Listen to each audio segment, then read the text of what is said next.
Yo, what's up? What's happening? Welcome back to another episode of Football Focus Weekly with me, your boy, Nyacha, Kenan, MSC, CAF, and FKF accredited. And today, we have a guest making his debut in season 25-26, Mr. James. The never absent. Yeah, the ever-present. Yeah, so the never absent. The never absent. Yeah. Kwaje, bro? Kumzima. It has been 3 weeks, hiatus. Nimekuwa on tour. Umekuwa on tour kweli? Yeah. So I've been on 12 TV. Shout out to them. The Dugout 254. Shout out to Said.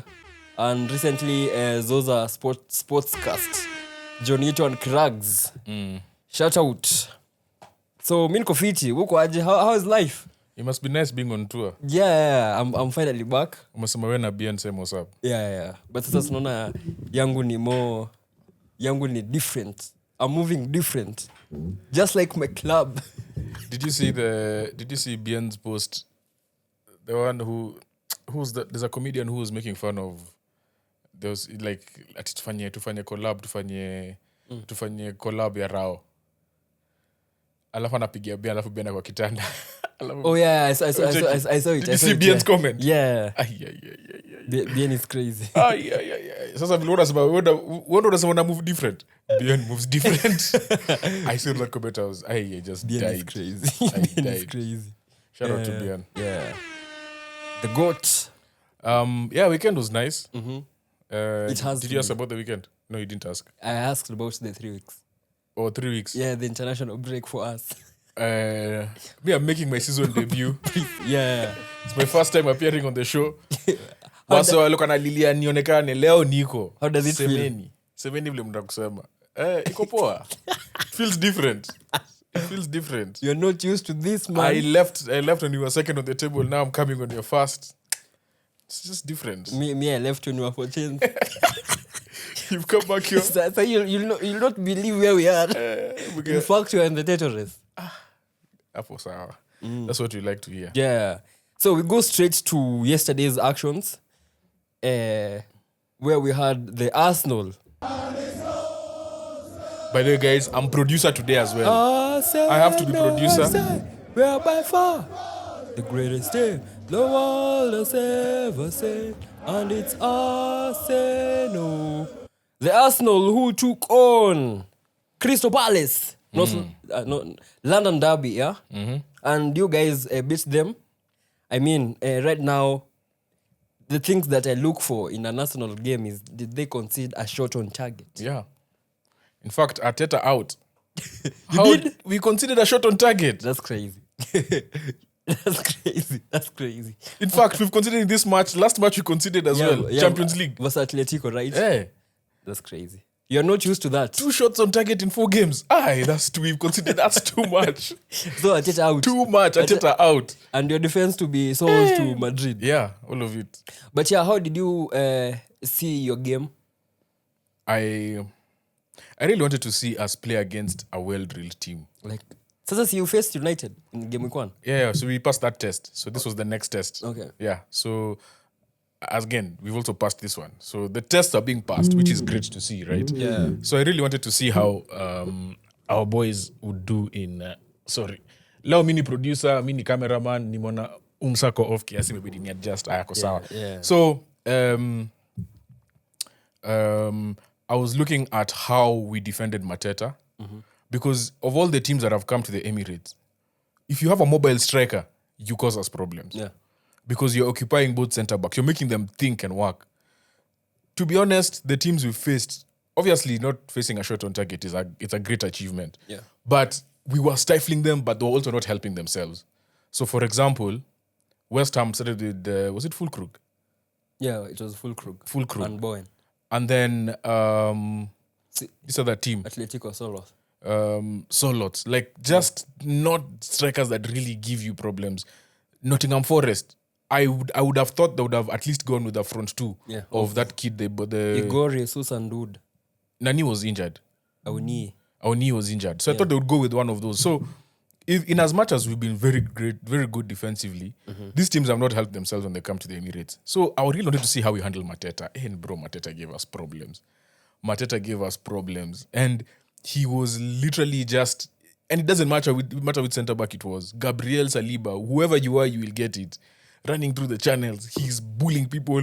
He was even fighting with Calafiori. Like, that guy is top. That's a top striker. Yeah.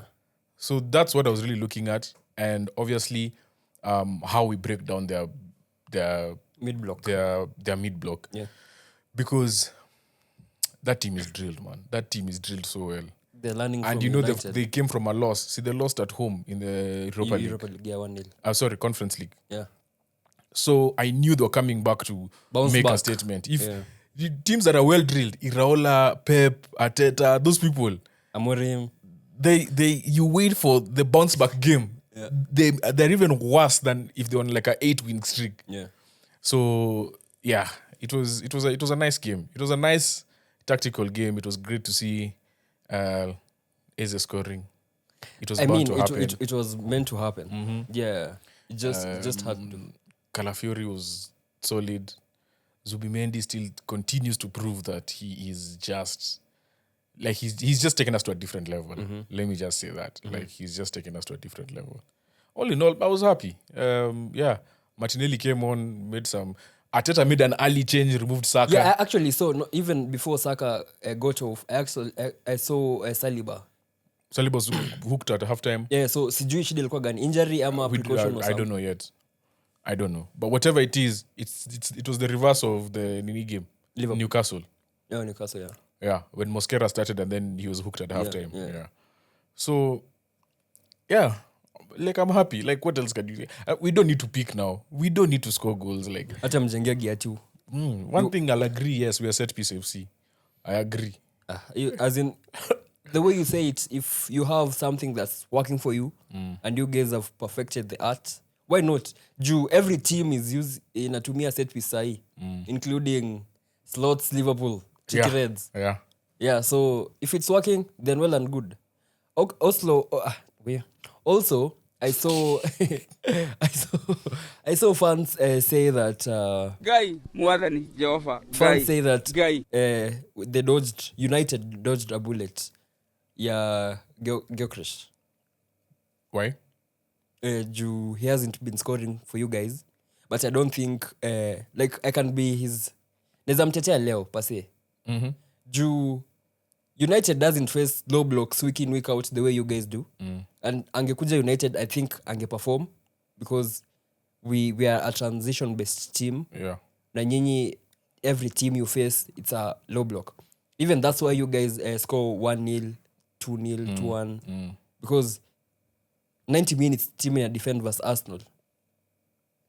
Alafu the fact that now say you have different ways of scoring. Yeah. You don't tegemea netwaje from open play. And again, for you to get a corner, you have to attack. So and the thing is, even the what you were getting, we didn't get a corner in the first half. Yeah, so you scored from a free kick. From a free kick. So they were conceding dumb free kicks because you were putting them in positions where you have to make a decision. Yeah. You either bring the guy down, because honestly, if you look at the free kick they conceded, it was such a, like, if the coach, when they're watching the game back, the coach will just be like, guys, we need to do better. We can't be conceding such stupid free kicks. Yeah. So you put them in a position where they have to make a decision. You either foul me or you let me pass. Yeah. Do you know? Either way, results. Either way, something will happen. Yeah. And it happened a number of times. Yeah. So you picked the three. Gyökeres was... The thing with Gyökeres is, if you watch an Arsenal game, guys, this is something I said, whenever I do lives, do not follow the ball. Like, if you keep watching the ball, you're not watching the game. You miss some key aspects. It's the same way tukona tukienda study, you see so much more that you don't see, right? TV, because you see TV, the camera makes you want to follow. Focus on the ball. But ukiwa study, unaangalia coach, unaangalia huko unasema, back three. Unaona pacha, unaona shape. Hata wewe kabla watch game kwanza ya Ben, you are not very convinced. Yeah, I wasn't. And then you watched him live 8 games in a row and you're like, okay, I can see ideas. I can see the ideas he's trying to implement. Yeah.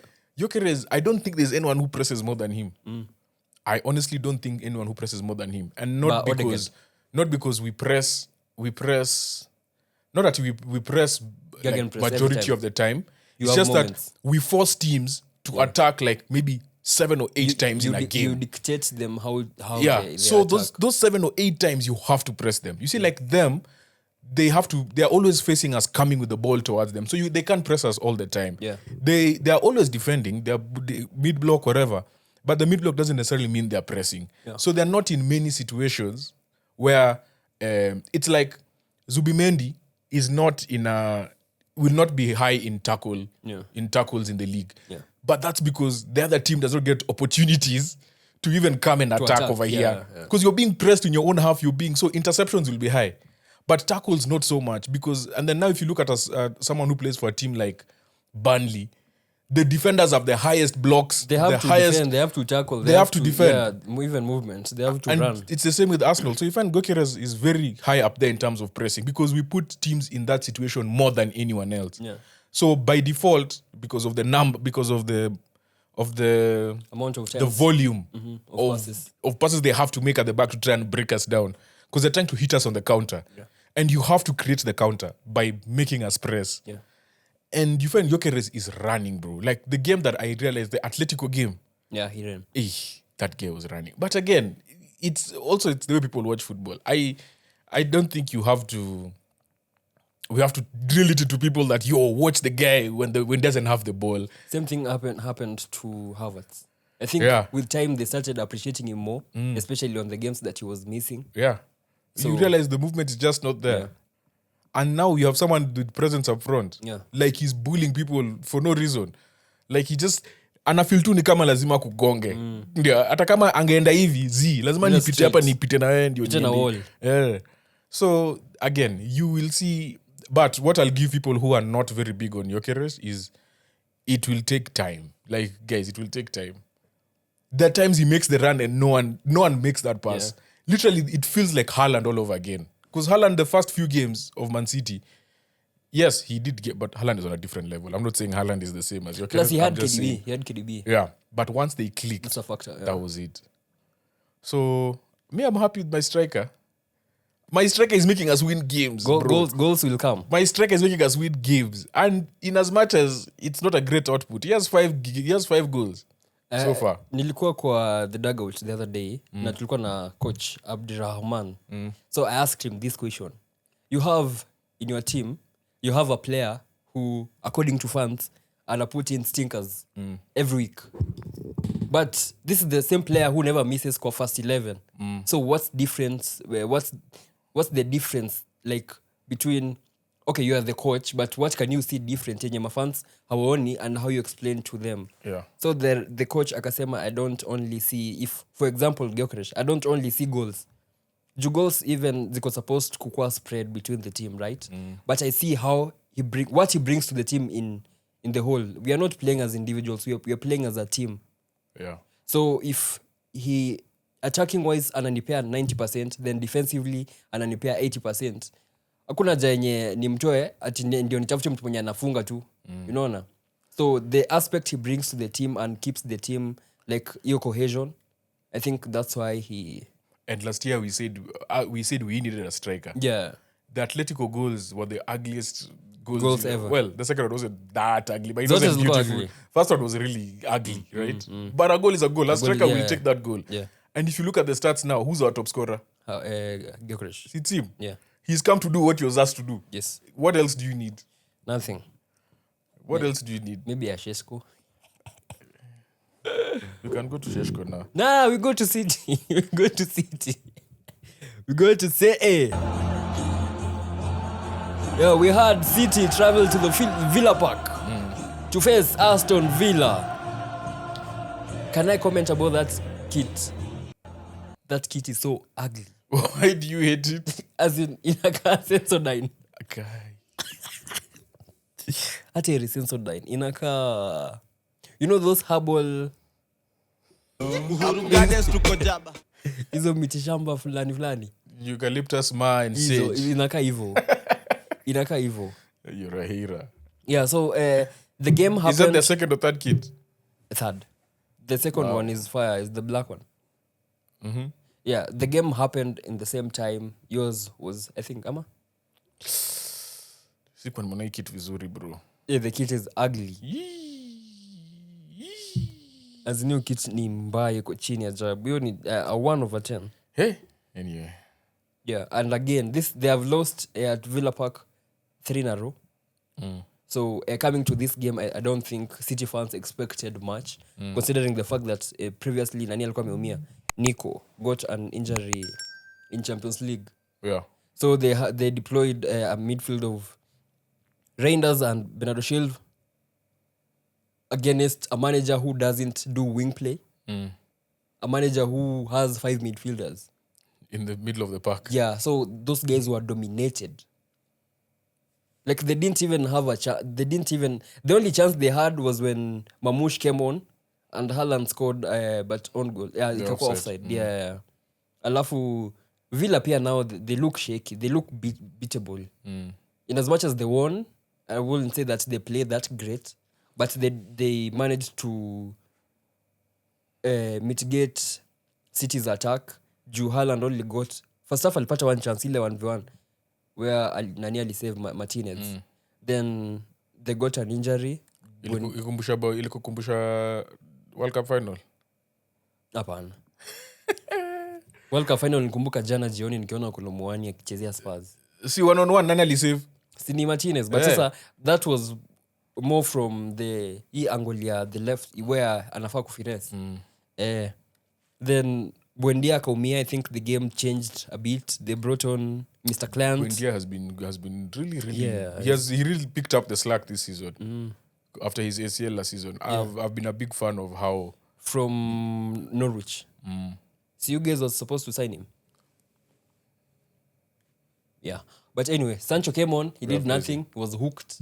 I was happy. He came on, then he was hooked? Yeah. He came on, then he was subbed off. Did nothing, then he was subbed off. Yeah. Wow. He replaced Buendia, then he was replaced later. Buendia aliumia kwani what minute? Dakika 26. Oh. Then Sancho second half akatolewa. Yeah, but again, City, I don't know what Pep is trying, because tactics have changed this season for many teams. I've seen more teams go direct. Yeah. City now don't build from the back. They don't have Ederson. Yeah, so as in to other teams, it's so easy to play against City now. You don't need them to press. Na Haaland, who can win the first ball. Kuna mtu mwingine anaweza contest for that ball. Juu nyuma yake ni Foden 4.54, Silva 5-1, Charky 5-2. Like short guys. Tijani was deployed as a CDM, but alikuwa akoka Bruno. Sindio? Hana hiyo positional discipline. So I think that's why they lost that game, according to me. I think Nani needs to be given a lot of credit. Who? Unai. He has tried though. Because the last coming into this season, they fired their sporting director. They fired the head of recruitment, I think, or something. Yeah, and they fired. So Emery was doing everything. Emery is doing everything in this team. Then they are under FFP being investigated, so they cannot get people. Everyone they're getting is either a loan or a free agent, like Lindelof. Yeah. And I'm just like, this guy, Emery has had to deal with a lot this season. For him to be in this position where they are winning, how many have they won? 4 in a row. They've won 4 in a row. Yeah. For them to be in this position, for me, I'm just like, this guy is really trying, like doing something special. And they don't have to peak, honestly. They don't have to. What you're saying about they look beatable. I feel like many teams at certain moments of the season they will look beatable. Yeah. It's just that in certain game states, how do you adjust? How do you adapt? Yeah. And once they got the goal, by the way, Matikash. What a goal. But then I feel like when they watch that replay, Unai would not be happy. Yeah. Because the corner came, it was played into his feet, across the front, like just across the box. Yeah, the City defensive line. Which is crazy. And then his touch also across the box, which is even crazier. Because if he loses the ball there, that's a direct counter. Yeah. Which I'm sure he wouldn't be happy for. Yeah. So yes, he'll be happy they scored, obviously. But then it's some of those things where when Henry was saying he went and they scored a goal and then Pep brought him off because it was like, that's not where I told you to be. Yeah. Like, yes, you scored the goal, but I didn't tell you to be there. Yeah. I feel like that's something similar to that. I think Cash came off. Cash has scored 2 great goals this season so far. Yeah. This one is scored for Poland. Oof. Yeah. Versus Netherlands. That was a good goal. Oh yeah, Cash is from Yeah. Yeah, so I don't know. What can you say about City? Me, I'm just shocked that the City resident decided today is the day he's not showing up. Yeah? I told him cooking delayed is not cooking denied. Yeah. Tutampata, tutamshika. Utapata tu. Yeah. But do you feel like City are still in a good place, like in terms of challenging for the title? They are, because they have a great manager and they have somewhat great players. But And they have Haaland. yeah, but the fact that now, again, another article that Nani did, Ruto, where 70% of their goals have been scored by Haaland. Then mtu anafuata ni, yes, With 1 goal. with 2. Foden. On goal. Yeah. Sahi on goal ndio top scorer wao venye alikuwa anachekelea United. Yeah, so the fact that Second top scorer. They depend on Haaland on all those goals. Now Haaland has proven over the seasons that amalizangi season bila that muscular injury 1 month or 2 months. I think that's a risk. Alafu the fact that now Rodri ameanza kuwa injury prone. Alafu they haven't found a perfect partnership in midfield that works when Rodri is not playing. Yeah. Alafu their wingers are not producing venye akina Mahrez na Sterling walikuwa wanafanya. That's a thing that has really shocked me, because in a typical Pep side, a lot of goals used to come from the wing. Wingers, yeah. Like his wingers used to average like 40 goals. Yeah. Sane, Sterling, Like Robben, all of Ribery, Villa. Saya kona doku. Okay, 40 is a lot. Maybe say, okay, Nah, 40 as in in all competitions. ilikuwa It achievable. makes sense. Yeah. So Now it's just like, saya kona Savinho na doku. But again, I think venye nani ametoka injury, they should give him time. Charky, he looks bright.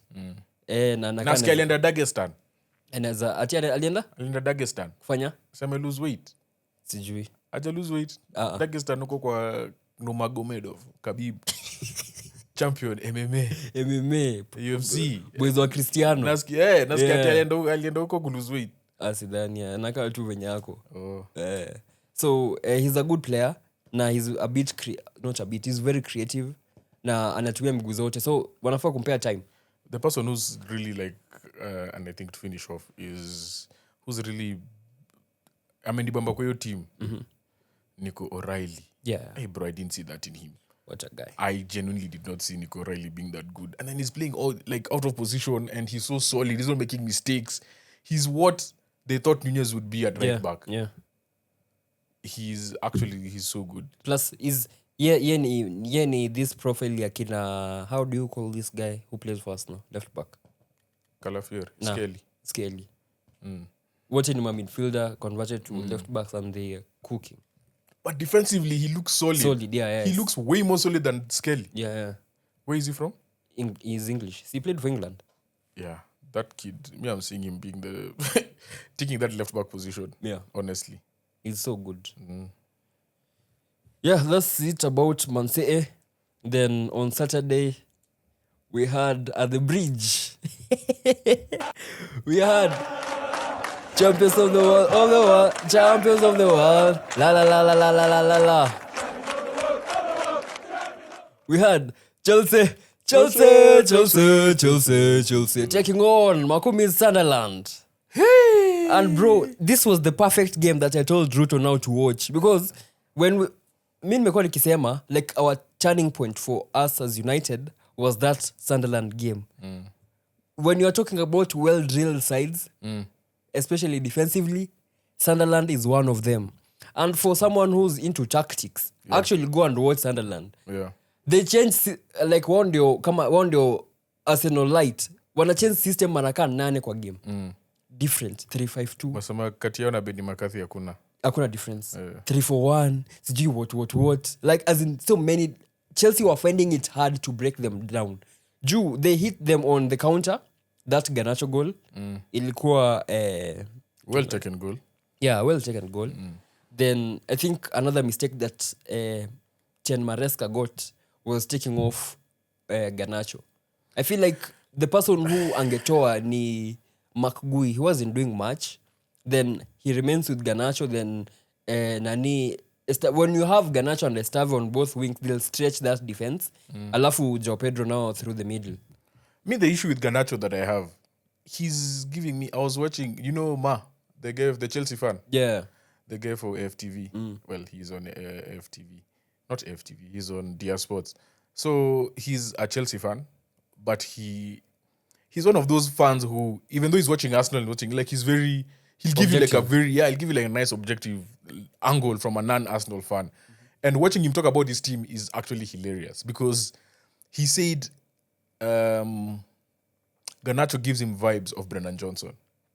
Where if you take away the goals, what is he really giving you? Nothing. Like, what is he really giving you? Because yes, he had that goal, but then it's like he was just trying the same move over and over again. It was going to the wing, trying to cross, going to the wing, trying to cross. But at some point, you have to realize that is not working. How can you recycle? How can you then now take the man one? I remember when I was telling you that day, Garnacho amekom noma kuteka watu one. Ukaniangalia ukasema uko sure, uko jaba. Yeah. And that's the thing. Like, he reaches a point where it's like he cannot give you a different dimension. And I understood. When he was hooked, I totally understood. Because, bro, Estevao to me, again, Ma also said this, Estevao to Should me be starting. is a winger who can do more or less a bit of everything, right? Yeah. He can take people on one, he can cross, he can decide he wants to cut in and shoot. He's also tracking back to defend. So he's doing a bit of everything. And that unpredictability is what will make you unlock certain defenses. Yeah. A team like Sunderland, you cannot show them the same look every time. They know. Once they study they'll know how to stop it.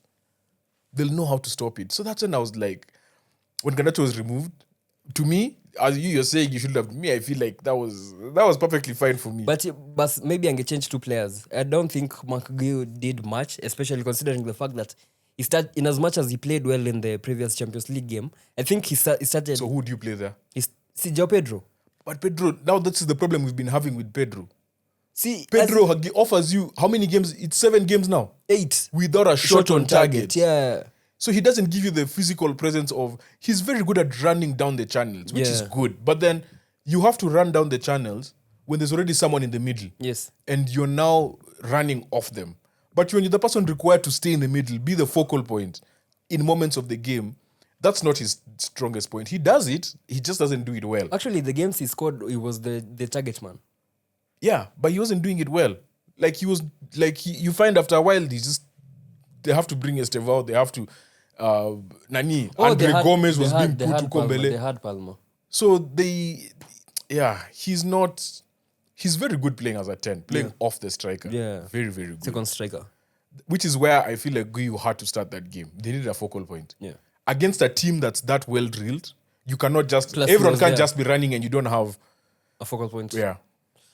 I get the thinking. But he didn't do much. It's the same. That was shocking. But that's what I'm saying with Gyökeres as well. No.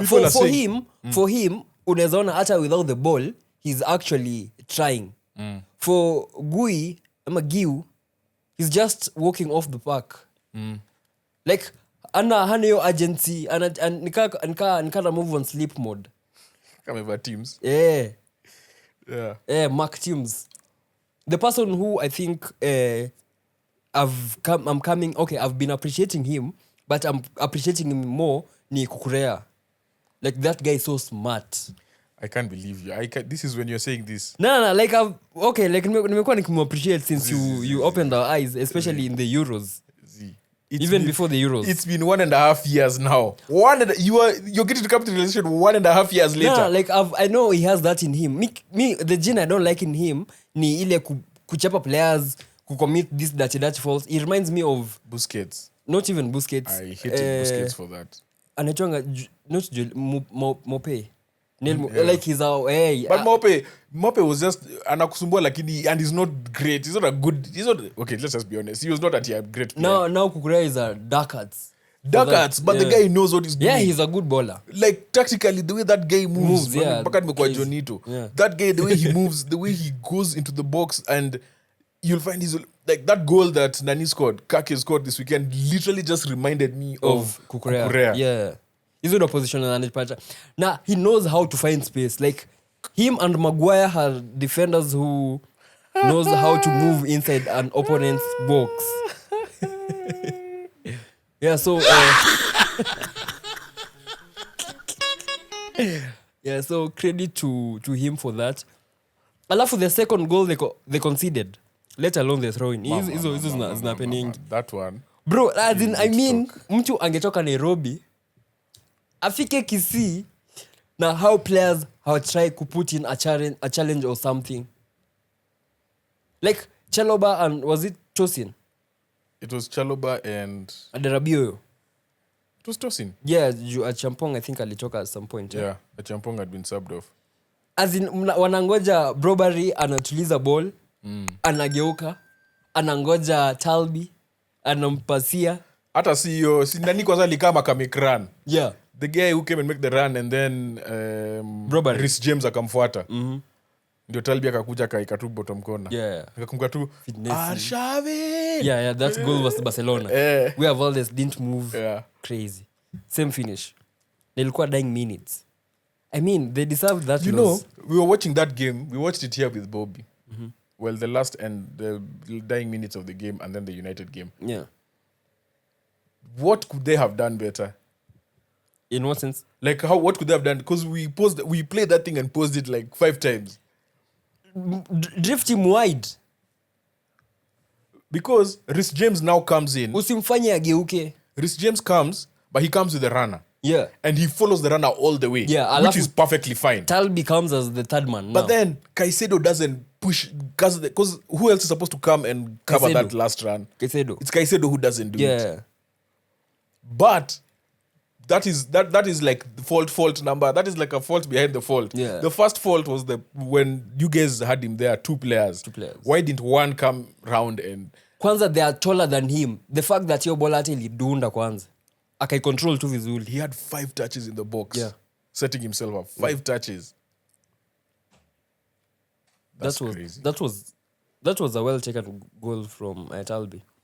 And again, we've been saying about Stokes. Za Ruto ni Walter Mada. Yeah. Yako ni? Yako I know your players venye tushasema kwa list. Wako Kayode Semenyo. Wangu ni Talbi na Kevinho from Fulham. Yes. Yeah. Yes. Those guys. How did to add baller. Kevin to the? Yeah, add him to add to the list of the greats. Yeah. So going forward, I think now it will be tricky for Chelsea because now they look like they need. Again, they look like they need more players on top of what they have. The one thing I'll say is that this is one of those games where it's so typical of a young team. Like, it's typical of an inexperienced team. Because this game would have ended 1-1. Again, the way you consider the last we goal. talked about that the other day. Wakasema ati Kenan and Ndegz ni World Cup winners, junior leaders. Yeah, but that whole team is still young. If you look at everyone who made a mistake there, all those kids are young, right? Yeah. So there's still so much to do and they're still raw. A big learning curve. Like, there's things that they need to learn. And in this game, if Caicedo can do one thing, it's just to study Granit Xhaka in this game. Yeah. Bro, the way Xhaka played this game. The passes. I told you we man-marked him at OT. And it was the moments where, like, when Chelsea scored, the next, 3 minutes or so, he's commanding the ball. He wants, give me, because he wants to reduce the tempo. He wants to bring the fans back down. Yeah. He doesn't want them to go get on a high. Yeah. So they're playing at the back. He's the one, he literally is controlling the tempo every second of the way. And those are the things where now, that's the next level of where Caicedo is still at top midfielder in the Premier League. Yeah. But when he gets that on lock, if that's a part of his game he wants to work on, it'll be unbeatable. Yeah. So, yeah, you'll always get games like this where there's one person in another team that just, you might be the best in the league, but then one person just shows you, hey, bro, I'm an old head. I know what I'm doing here. Plus now, Xhaka wants to be a manager, so... He was doing his coaching badges while he was at Arsenal. Yeah, sasa now he came back now. I think long-term plan yake ni akwe manager wa Sunderland or something. I start from there. Oh, that'll be interesting. Yeah. See, that's why he said it. That's why he's back in the Premier League. He wants now to learn how to suffer and how to... But I haven't seen... But the United game, I haven't seen Sunderland suffer.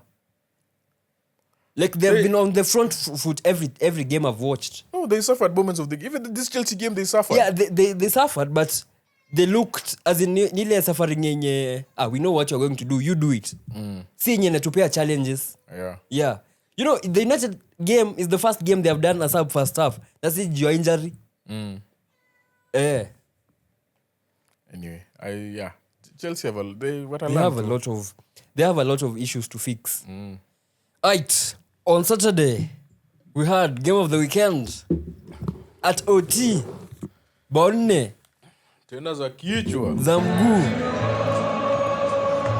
Take me home to the place I belong, to Old Trafford, to see United. Take me home, United Road. Chinjaua, bro. United beat Brighton finally for the first time in 3 years. We faced Brighton 8 times before Saturday. We had faced them 8 times, won 1, lost 7. All under different managers. Yeah. The home ones. Zote hata za away. They beat Mourinho, they beat Ole, they beat Rangnick, they beat... Sipiao. Oh, yeah. They had Potter. They had Zabi. They had Chris Hutton. Chris Hutton won. Yeah. Na hii nani pia. Si nani pia mwachapa. Hazela alifanya double last year. Yeah. Kwanza ilikuwa his second game as a manager. So coming to this game, I was confident. Niyokushtua hapo. Yeah. What I saw versus Sunderland. Okay. Liverpool. Sunderland.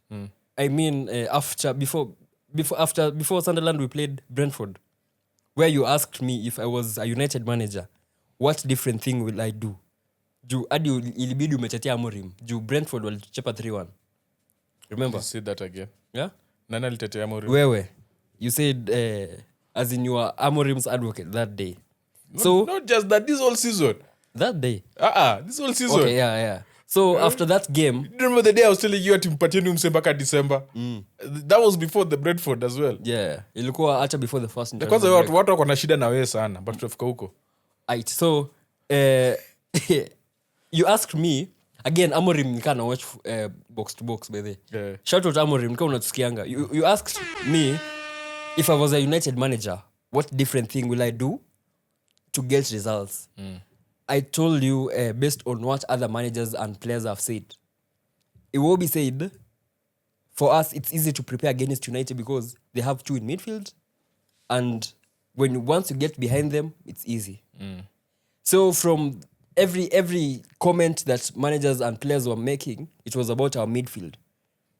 So I told you, it's high time. If I was United manager, sita change a lot, other than giving Casemiro credit is up.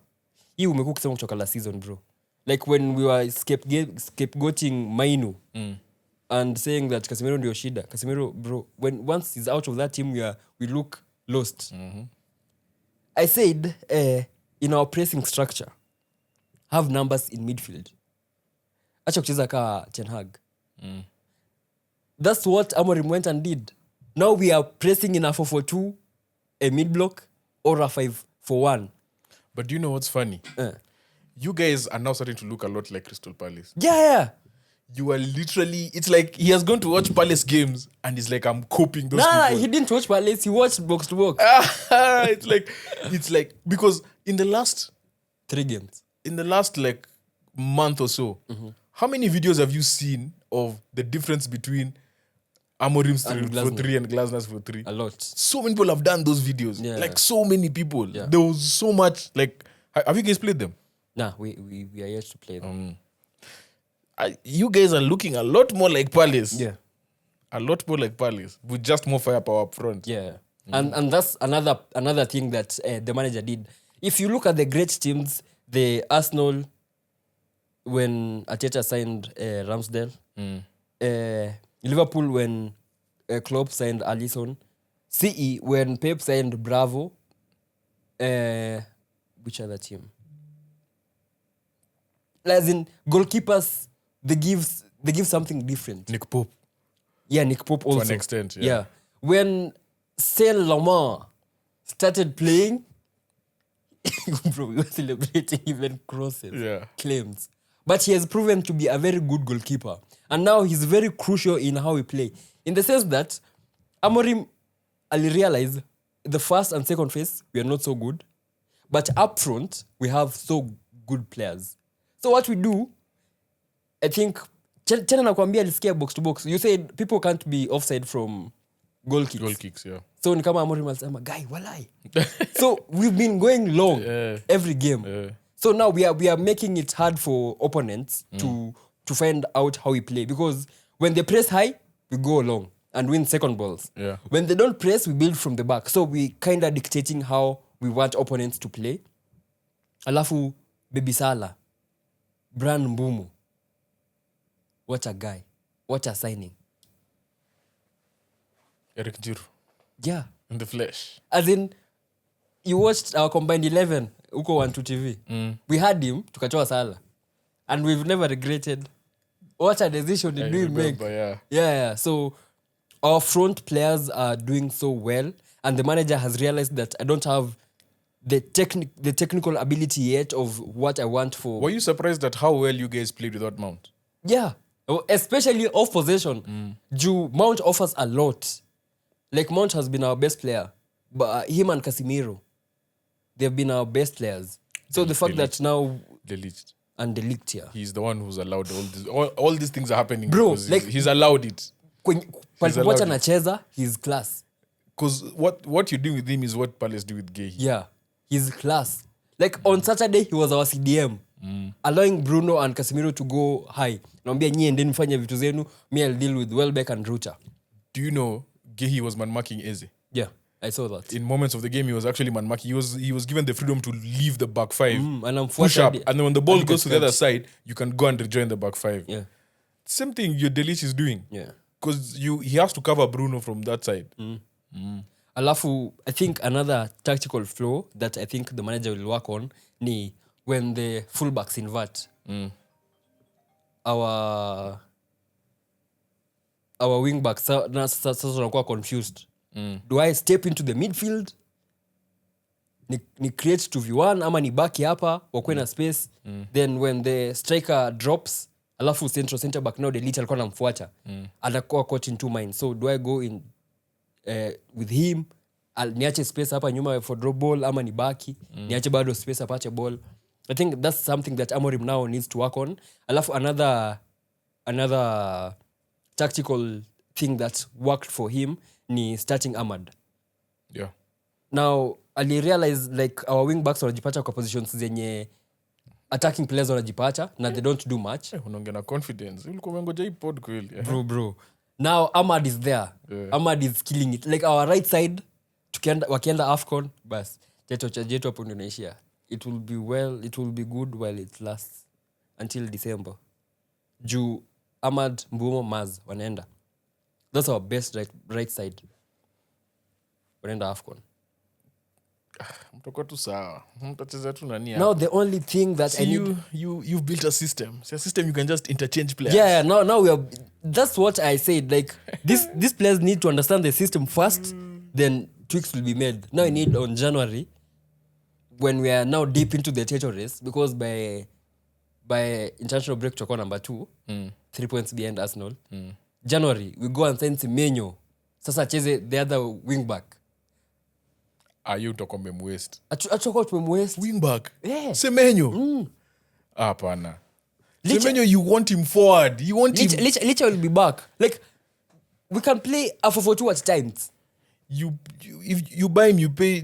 Unamcheza na kupali Kunya anacheza. I'm not saying bench Kunya. You can't have two. Listen, you have Kunya and Mbeumo. Yeah. If one of them is out, you're back to being like literally the fire up front imeisha. You have to have options. Yeah. You have to. Right now, the same way we're trying to make an 11 for Arsenal, you're like, Odegaard, Ama Eze, who's going to start? Yeah. But sometimes you just need those numbers in the squad. Makes sense. Because in the middle, someone will get a yellow card somewhere. He's suspended for the next game, and you're going to play, I don't know, City away. You know, like games like those. Yeah. Now need, or not even City away, Sunderland away, Newcastle away. You need people to just come and fill in those gaps. Yeah. But I'm happy with our win. Na Cunha was quite happy that he scored. That goal was coming, as in he's a maverick. And it's the same thing that you've said about Gyökeres. Like, I've been watching Cunha, nilikuwa tu najua it's a matter of when, not if. Yeah. That goal was coming. Again, Mbeumo, like, worth every shilling. Shesko, so good. Link-up play. Sahi, maybe tuchapo na baridi. Another credit to, nimesema our keeper. Lamens. Bro, ananipea confidence. Ingine hatari. Can I ask you something? Yes, please. I'm very, like, that's true. He has changed the way you guys play. Yeah. Corners come in nowadays. He claims. People are not on the edge of your seat.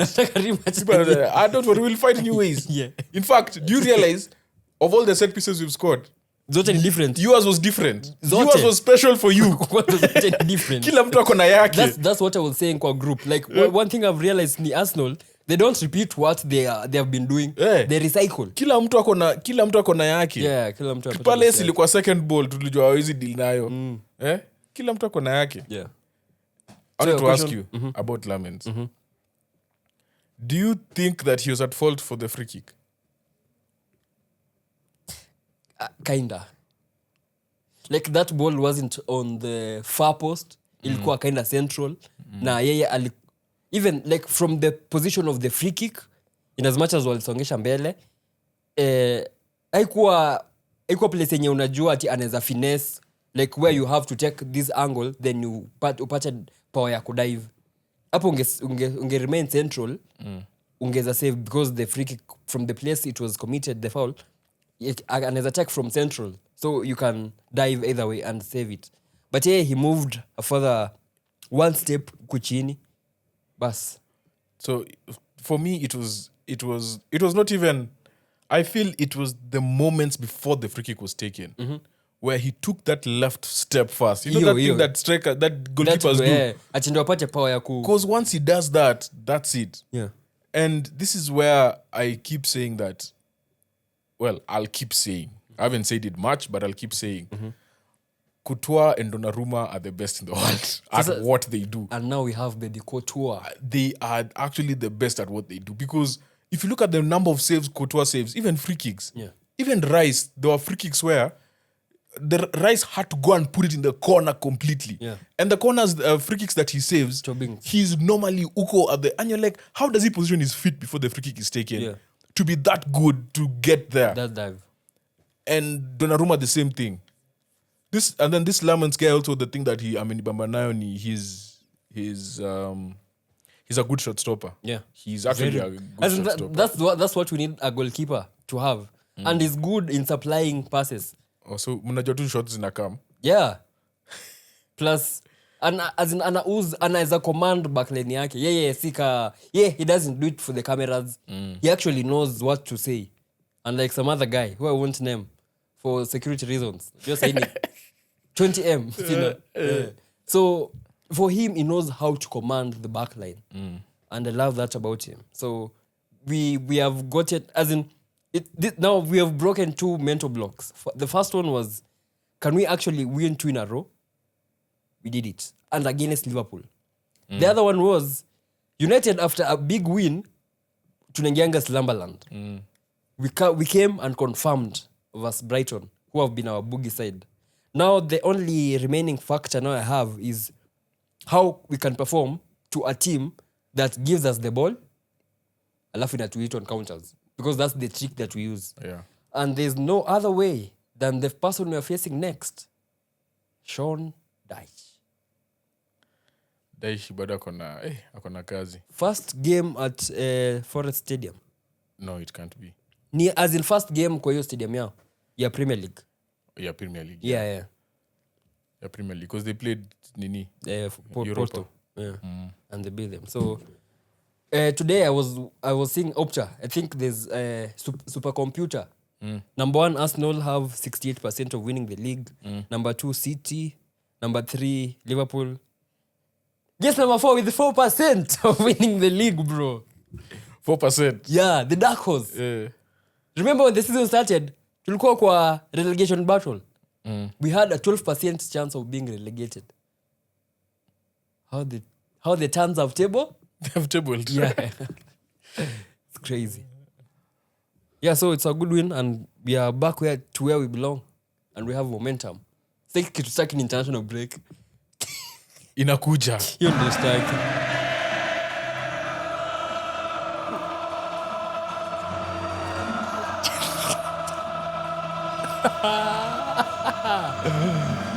You never walk alone. They walked alone. Bana. They had to face Coyote. Bana. Bro, 4 losses in a row. But all the manager goes to the press and said, the other team was playing long balls. Oh, the other team was playing low block. I mean, you spent 400 million to solve those problems. Those are your problem. That's not a them problem. Those managers knew that for us to beat you, we need to play this side, this way. Yeah. So for you as a great manager, you who have won the Premier League, you bring something that will in a break down the other team and score. So these guys look lost. This was match week number 9. 9, yeah. They look disjointed. So this was the 9th Premier League game. Yeah, and they have 4 losses. That this guy is coaching in his career. Yeah. The Brentford coach. Yeah. The set piece coach. But are you seeing these Brentford guys are taking over the league? See, even Nicolas Jova was from Brentford. Bro, I have to apologize to them. You remember they were on my list to get relegated? Oh, yeah, and I fought you. Yeah. Yeah, I fought you. I told you they have one thing that other teams literally cannot handle. The set pieces, and then they have the continuity. The long ball. Because they hired internally. Internally, yeah. They hired that someone who actually worked there under Thomas Frank. Yeah. And if you look at the team, again, I will keep saying it, that front two just looks like Visa and Mbeumo. Yeah, Shada and Just Igor. different people. Crazy. Because even the way they scored that counter, That second goal. that pass was just... Kwanza, I was so happy Liverpool conceded from a throw-in. My heart was pounding with joy. But acha nikuambie, throw-in za Coyote ni bro. As in, hata si throw-in solo. Zinakuja mpaka kwa box. Mi naweza dai Manu msai nacheze wing back. Yeah. Proper ball. But that's because, see, when was it? Was it the last pod we did? When I was giving you the stats for Coyote. Yeah, the that one he before. leads the Check-ons. He leads the league in take-ons. He's even the goal that the penalty. Yeah. He's the one who he got the ball and then he did those step overs as entering the box, and you think he's going to lose the ball and then he just plays it off to Otara, Dango. So I was so happy they lost. They even reverted now to doing what the manager has been criticizing, the long throw-ins. Gomez came on for that. Salah is washed. Van Disney is washed. No, Salah's goal was nice. It was a fluke. They haven't replaced. Like he needed it for the conflict. You may realize alikuwa na shoot, just shooting. But he scored off his right foot. Yeah, but You saw the control. The way he control puts his leg, brings it down.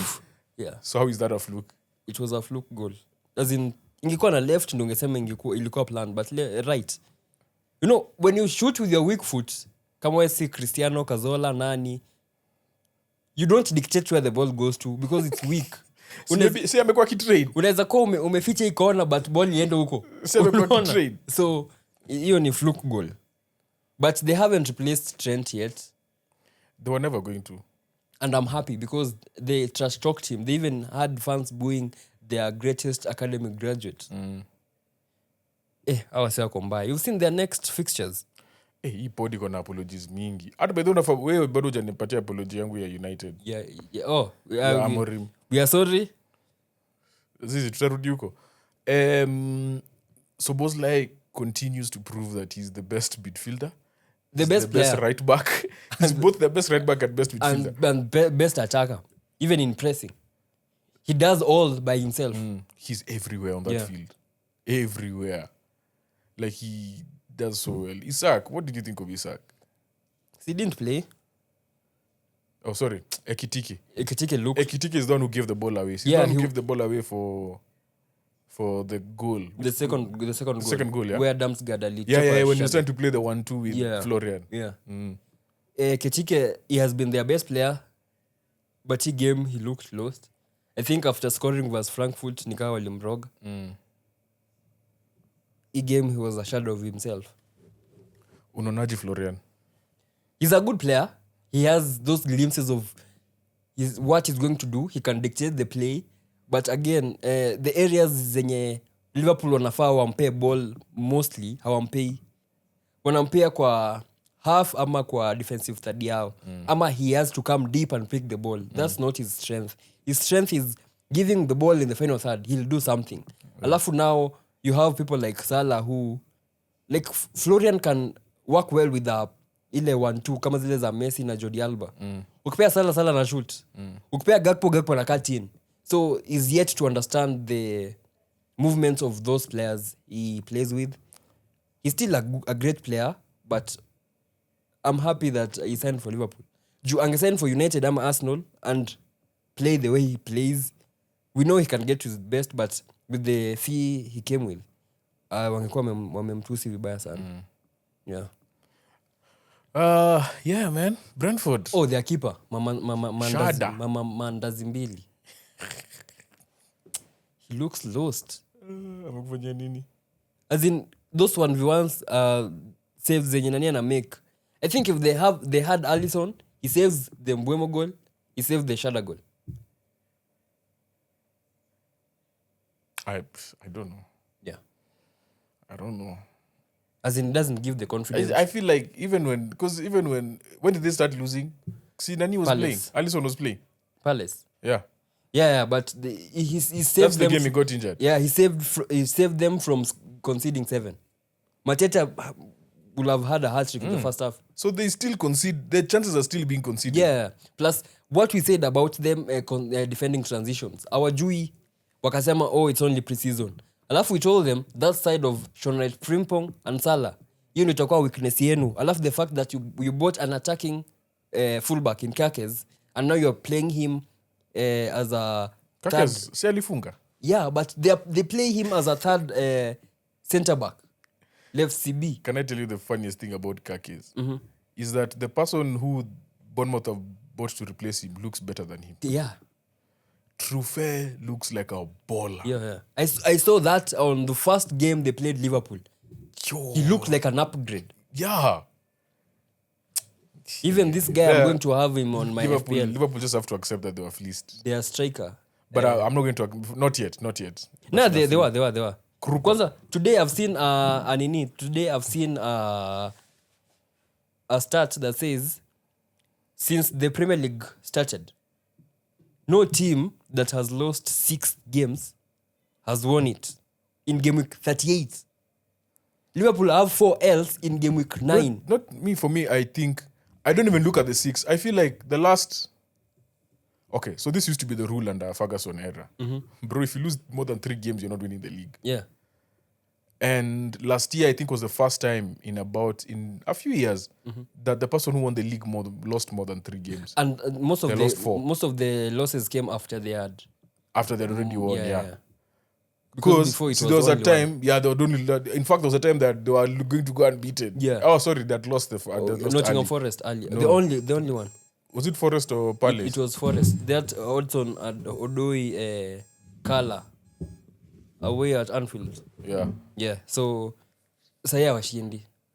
It's hard. It's tough to win. Yeah. You can't lose that many games. Like right now, their room for error is almost gone. That Arsenal win versus United, another apology we are supposed to give you. That Arsenal win versus United will prove too strong when the season ends. Why? United look unbeatable. We are now going to decide who between City and Liverpool wanakuja OT, where OT apatoki mtu. We are going to beat them. Umesahau nini nakuja? Who? January nakuja. Said January guy, AFCON is December, bro. Yeah. So that means you can't even make a signing. we can't. You can't. Why? AFCON starts in December. Yeah, it's December. It doesn't start in Jan. But our players leave December 21st after we played. But how many games are those? And those like 6 Premier League games. No. They're going to miss kuna sahi holiday. Holidays inakuja January. Yeah, for 2 weeks. They're going to miss 1 FA Cup and 3 Premier League games, I think. If they get to the final. No. For us, sisi tuko na game 20 is a league, bro. Sia tuko Champions League. Unajua sisi Champions League inachezwa January. Na kuna Carabao home and away. What was that story about at United complaining you're playing too many midweek games? United complaining? Yeah. There's a story on The Athletic that United were complaining that you're playing too many midweek games. No, I haven't seen it. I think the one I saw ni after, I think next week we have 3 back-to-back Monday Night Football games. When? After we face Spurs. But now you guys are playing. So you'll be playing... That's what we want. No, you guys are complaining. You as fans, that's what you want. But... Who was complaining and why? First of all, you guys have 1 home game in 50 days. Yeah. Oh, that's why they were complaining. I think that's what they said. So, United have spoken to the Premier League to express their concerns about the number of midweek games they are scheduled to play between now and Christmas.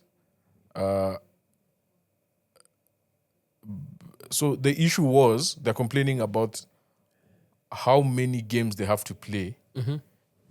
Or how many games they won't be playing at home in the next 50 days. Yeah. So it was a complaint about them playing midweek games and the fact that... You're playing away. Yeah. So yeah, tutambui, bro. But you see now that's also as a result of you not playing in Europe. Yeah.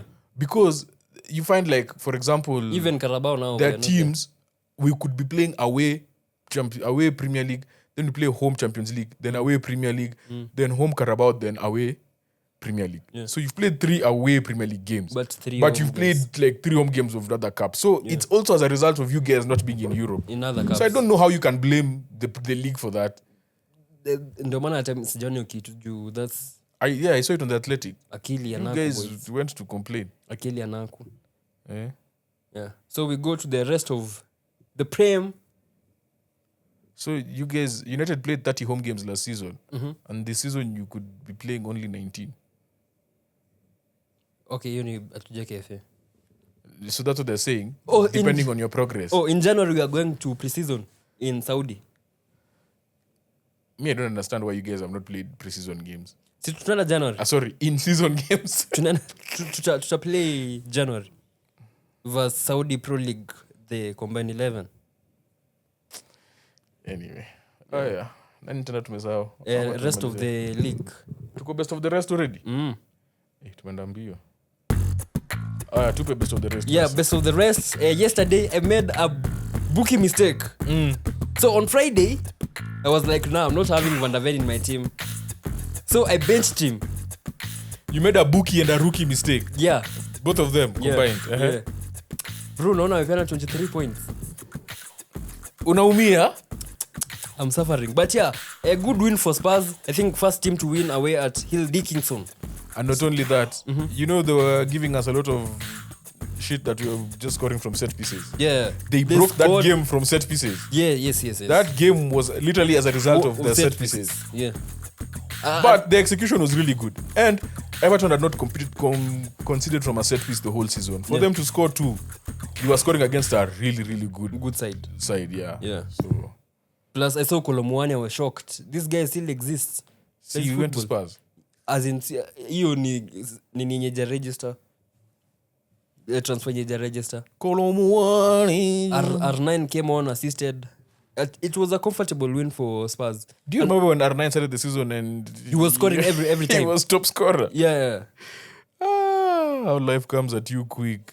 Another game, there's a striker that now Bournemouth have. Groupie. What a guy.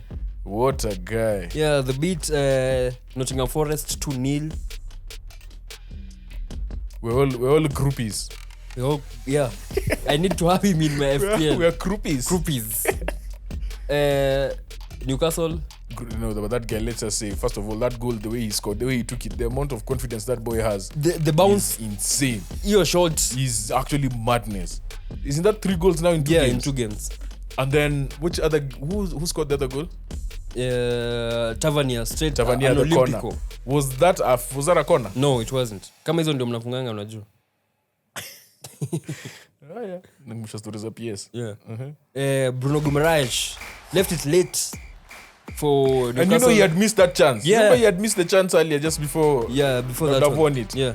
Osula really came on and made a big difference in that game. Yeah. But I think the person we really talk about was Kevinho. Kevin wa Fulham. Yeah. Hey, Kevinho. Wow, That guy's a baller, bro. Akiachilia nywele yake he looks like Willian. Mse ni baller. I actually thought Willian was back at Fulham. He's at back. one point. I mean, like. Oh yeah, playing. Yeah. Yeah. Umse ni baller. Even though he came on and made a difference. There was a point where he made like a. Even the Arsenal game made a difference. Kwanza alianza na kuvunja Saka, kanyuma pena, which was given was Liverpool. Imagine. Consistency. Imagine. Yeah. But he's a good player. Yep. Another game.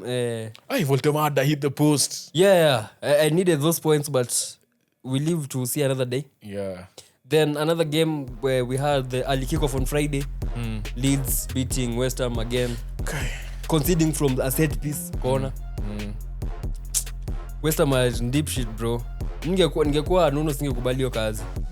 I think as a manager at times you need to be realistic. No, that job is better than any other job. Nah, it's not. That job is better than. Angengoja tu arudi Nottingham Forest. Do you know if he wins one game, he's out of the relegation zone? Yeah, sure. He just needs to win one. Yeah. And they're out. Yeah. It's not that they're in a bad place. And they don't have Europe to worry about. Yeah. And he has good players. Honestly, if you compare that job and the Nottingham Forest job. Except Sujek. Yeah. Nottingham Forest is so hard to manage change. They've sent a lot of players. The ownership alone. You're managing. It's like managing two teams. Uko under pressure. Yeah. Alafu Wolves lost last minute to Burnley. Now they are winless in 9.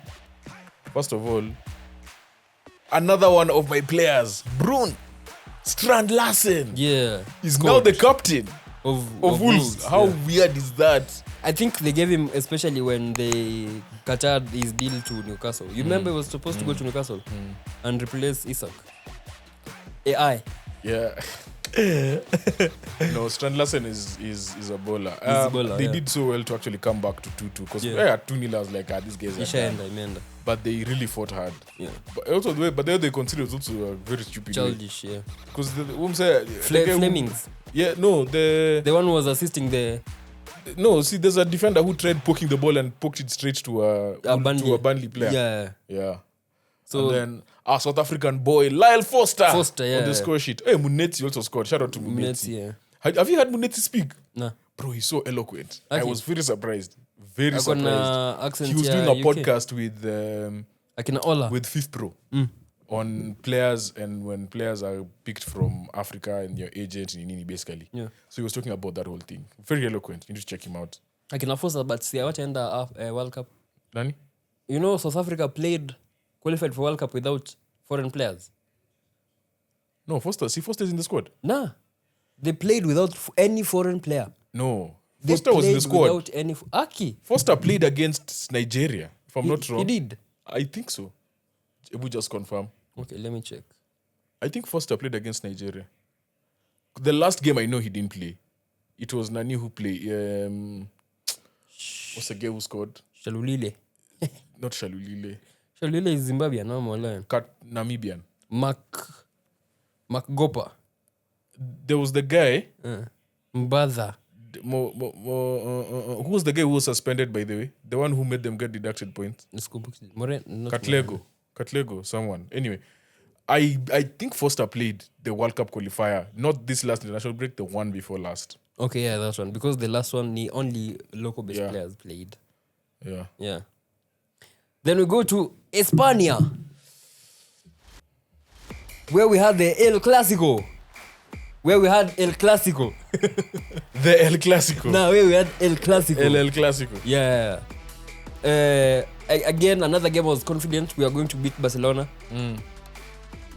Those like Sai Barcelona show quite discovered. Like every goal they concede, the highline is beaten. Yeah. In the first half, we got to a chape sita, but ref akafavor Barcelona. Second half we came, we got a pen which was a bit unfair. Mbappe akamiss, but bado Barcelona didn't come back. And this game I knew Bellingham will be crucial because of box crashing. Kwa highlights, you need those third man runs. That man arriving late in the box, perfect for Bellingham. So but yake apili, he didn't even arrive late. He was yeah, already he was there. Yeah, he didn't celebrate, but his assist to Mbappe, sumptuous. Those guys were conceding chances. Like they were conceding Crazy. way too many chances than we were used to. Yeah. Who was missing for Barcelona? Other than Bob? Rafinha. Yeah. Yeah. I think that was a big blow. Yeah. It was a really, really big blow. Yeah. And then there was that chance where I saw Militao almost... What happened? Nelewa too is a centre back. Like he bullied Balde the ball. Yeah, but Angez anataka step over mbili hivi. Alifanya alafu akapeana hata yakacheka akajua ame make mistake. Sasa kama angewatch game ya Chelsea angejua kufanya. Mange watch game ya Bournemouth venye Saliba alifanya. Late run alafu chwa una pass. Alafu Vini I think he acted childish when he was subbed. Yeah. Alafu tena akarudi kuchapana na kina Lamine Yamal. That's the thing that I don't understand about this boy. Like he also has to realize at this point. So petulant, yeah? Yeah, he has to realize at this point. These are not things you do around a coach like Nani. Jabi. Like Jabi Alonso. Yeah, he'll never play. And Rodrigo has tried his best to be a model citizen, even when he's not playing. Yeah. Even when there's transfer rumors he's going to England, Nini, he's just... And keep his cool. Vini maze, unadu. Yeah. Mechoka na Vini. Now we enter to predictioni za Carabao Cup. Ama tungeza Premier League. Carabao pia ni sawa. Sawa, incoming Carabao champions. So on Wednesday we have and it's Arsenal taking on Brighton at the Emirates. Say tumeenda +1. Oh my gosh. Yeah, so game iko 10:45. Yeah. Manchester Champions League sasa pia tuko 11. So Arsenal taking on Brighton at the Emirates. A chance for Brighton to bounce back, but I don't see how they're going to bounce back against a side that doesn't concede shots on target. So I'm going for an Arsenal win 2-1. Because you mtarotate squad. Hapa ndo tukikoncede shots on target kiasi. And a goal. Yeah. Hapo naona. Yeah, 2-1. 2-1 is a fair score line. At the same time, uko Anfield, we have Liverpool taking on Crystal Palace. Wait, you said 2-1 to Arsenal? Yeah, 2-1 to Arsenal. 2-1 Brighton. 2-1 Arsenal. 2-1 Brighton. I think this season you are going for everything. Rotation will be a bit too much. Nyinyi ni Hatuna striker. Quality FC, bro. 2-1 Brighton. Nyinyi quality FC. Liverpool taking on Crystal Palace. 6th loss in a row. Is this the... No, it can't be in a row. See, they won the Champions League game. Yeah, tuhesabu hiyo ilikuwa nje ya England. This is tough, bro. Yeah. Nah, Liverpool will win. They will, but they'll struggle. Win. No. Palace, the coach is not used to... The team is not used to playing every midweekend. Yeah, and every midweekend. So I feel like this is the one time they rotate. Because honestly, they have a very, very thin squad. Yeah. A very thin squad. I think Nketiah will start. But a very narrow win, in my opinion. Yeah, 2-1 also. To me, I'm seeing like a Liverpool 1-0. Liverpool win 2-1. Then we have Barcelona taking on Manchester City. CE to bounce back. Say, they'll rotate the squad. Hii sasa ndio game yenye Ekeruto atatuambia now Foden is back. Nani ule mtoto anaitwa? Yeah, the mki whatever kid. Huyo. Hey, ndo sana atakutuambia, mazee mbona vile mtoi ni mkali kutoka kwa academy. You guys need to follow him. Yeah, you guys need to watch him. Let me check it. Mukasa Sukasa, yeah, is going to play this game. I think City will win 3-1. Then we have Wolves taking on Chelsea. Chelsea is going to win 3-1. Chelsea have fun at Wolves. Yeah. A lot. They do. Last time Madueke went and did things there. And scored a hat. Yeah. I know this team is not it. This Wolves team is just not it. They look very beatable. Yeah. Yeah, so it will be an easy win for Chelsea. 4-2 Chelsea. 3-1 Chelsea. Alright, then we go to the weekend. The Premier League. Early kickoff sign is 6 p.m. Now we have 4 early kickoffs. Early kickoff ni 6? Actually 5, yeah. Oh, hakuna mapema. Hakuna game. But zitaanza after, I think next week. The other week. Yeah. So we have Brighton taking on Leeds at the Amex Stadium. Brighton taking on Leeds. Yeah, Leeds look like a very good side. I've watched their games and I don't think they'll be relegated. Yeah. They have a very good striker in Calvert-Lewin. Ironically, he's playing so well. Well, the thing I see them struggling with is they go so like big chunks of the game where they don't bring him into play. Yeah. That's my one big concern with Leeds. Yeah. But I think Brighton is going to bounce back. They're going to win. Brighton win. Yeah, 2-1. Brighton 2-0. We have Burnley taking on the Arsenal. Let me tell you, if there was one place we hated going during the tough Sean move. Dyche era was tough more. Yeah. Ilikuwa tough. Come on. Ilikuwa tough ash. Yeah. But Burnley conceded a lot of chances. Yeah. Like they are not the same team that went crazy in the championship last year. But again, they're going to park. They're not going to take the game to you. Yeah. Yeah. And even if they do, set pieces, man. Yeah. Great equalizer. Yes. So I will go with a 2-0 win. 3-0 Arsenal win. We have Crystal Palace taking on Brentford. Now this will be a good game. London Derby. Yeah, Derby. El Derby. Yeah. Bro, I don't know. This is a tough one. Yeah, this is a tough one. Palace, again, will be coming off of their midweek game. Yeah. They'll also be prepping for another midweek game. Yeah. They play AZ Alkmaar Away? at home. Okay. Actually, the next 3 games are at home. Okay. After Liverpool. Okay. Palace. So, I'll go with that 2-2. I'm going for Palace to win 2-1.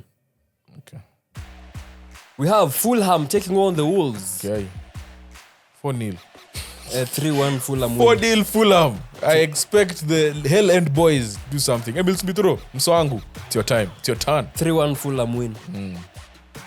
At the Forest Stadium, we have Nottingham Forest welcoming incoming champions, Manchester United. Wow. Bro, I've never been... Okay. The last time I said say it to the chest. I've never been confident going to an away game as I am right now. And if you continue performing the way you've been performing, I'm seeing a 2-0 United win. The league is yours. It's ours to lose, bro.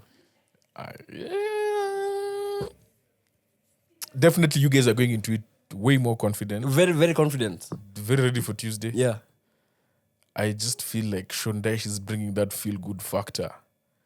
And it's going to give you guys a different dimension of problems. Yeah. Like he's leaning into their strengths heavy. Yeah. He's like, yo, bro, you're good at center back, left back. And he's making the instructions very simple. Yeah.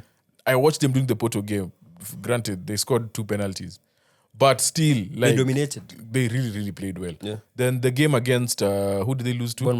Bournemouth. Yeah. There they just met a juggernaut, bro. Yeah. There they just couldn't... Okutosha maji. But I'm seeing you guys leaving Forest to the draw. 1-1 draw. When you hate a bro. No. I'm just... But for me, this is a good game because of the hurdles I told you. Now the one we are yet to face is a team that will surrender possession. You chukueni ball, tuone chenye mtafanya. Bro, Sean Dyche is the best manager in the Premier League. Yeah? Best. So you need to be ready for Tuesday. But I'm going for United win 2-0. 1-1. At London, we have Tottenham taking on Chelsea. That's a good game. Yeah, it's a good game. That's a good one. Yeah. I cannot wait to see. This game has just been ending weirdly the last few times. Yeah. Wasn't there the one where Nicholas Jackson scored a hat-trick? Yeah, when Nani alianzi. Actually, hiyo ilikuwa the first one where the Spurs had a red card playing a crazy highlight. In fact, Chelsea have won the last 4. Yeah. Chelsea have won the last 4. The last time Tottenham beat Chelsea was in 2023. They're going to face a different Spurs February. now. They're going to face a different manager. They're going to face Kudus, who's a very good career. Now, I think Spurs are going to win 2-1. Mickey van de Ven.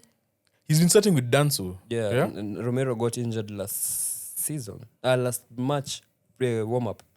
Yeah.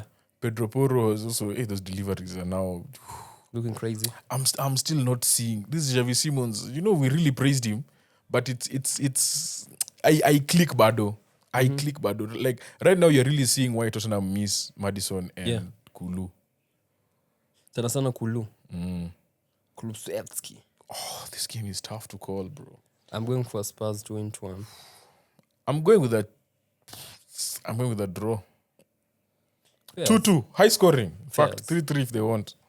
At 11, we have Liverpool taking on Aston Villa. Yeah. Another crazy game for Liverpool. Do you remember what we were talking about, the blueprint? Fulham gave the blueprint now to beat you guys. Yes. I feel like Palace gave the blueprint to beat Liverpool. Yes. And everyone has been following it religiously. To the letter. And if there's anyone who knows how to follow instructions, Unai. Yeah. But them missing Buendia will be a big hit. It will be, but also Liverpool losing 4 on the bounce. I wouldn't be surprised if Slot just goes hella defensive at some point of the game. Yeah, he has to. He just says pragmatic. Yeah. Because we've never seen him being pushed the backs to the wall like this. But also we've never seen that we don't know what his reaction is. Yeah. I'm just going by what I think and a said manager would do. Is just go get your 1-2 goals and just pack the bus. Is what I'm seeing. Yeah. I'm going with the Liverpool win. I'm going for a draw. A late 2-1 win. I'm going for a 2-2 draw. On Sunday, we have West Ham taking on Newcastle United at the London Stadium. But these are the games West Ham wake up for, bro. Newcastle wanakaa fiti lakini. Wanakaa poa sijakataa. And again, you know, Newcastle's strength, as in, they have strength in set pieces. Na hapo ndio West Ham have weakness. Ni kweli. Walter Mada atakuwa letewa. Nuno anafanya kazi now. Yeah, he's working. Nuno they're working in the background. They might not be getting results now, but those people are working. That's what I can assure you. Yeah. Because there's no way even Forest just got to where they were without working hard. Yeah. With that being said, I will go with West Ham 1-0. I'm going for a draw, 1-1 draw. Then the late kickoff, we have Manchester City taking on FC Bournemouth. I'm seeing goals here. As in nchaona venye Semenyo atakimbisha Matheus Nunes na Krupi shooting from any, but they have a good goalkeeper. They do. Yeah. Haaland pia lazima afunge zake. But he was limping on that nini game. With that being said, as we're going, but he was limping after he hit the post. No, even before. Oh, even before? Yeah. Anyway, me na City win 3-2. I also think City will win. It will be a high scoring game. And I'm going for City to win 3-2 also. Yeah, ni hivyo guys. Is that it? Yeah, that's it. Ndegz is back. Make sure you like, subscribe, share. Tupatane next week. Shenzi sana.